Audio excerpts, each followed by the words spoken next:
السعادة كلها مرهونة باستقامة المرأة.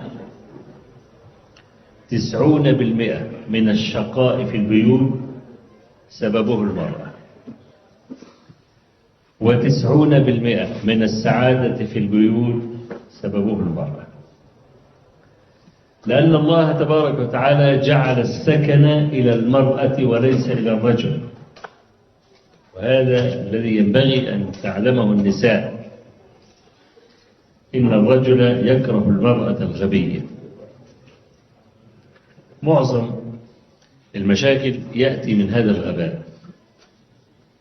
جعل الله عز وجل السكن إلى المرأة في آيتين لا ثالث لهما في كتاب الله سبحانه وتعالى. الآية الأولى: هو الذي خلقكم من نفس واحدة وخلق منها زوجها ليسكن إليها. وقال تعالى: ومن آياته أن خلق لكم من أنفسكم أزواجا لتسكنوا إليها. رجل متحرك بطبعه، يخرج من بيته ليلتقط رزقه ورزق أولاده، فهو يعامل طوب الأرض، يقابل اللئيم ويقابل الكريم ويقابل الخسيس ويقابل كل الأطياف، وبعدين يحاول أن يوفر الحياة الكريمة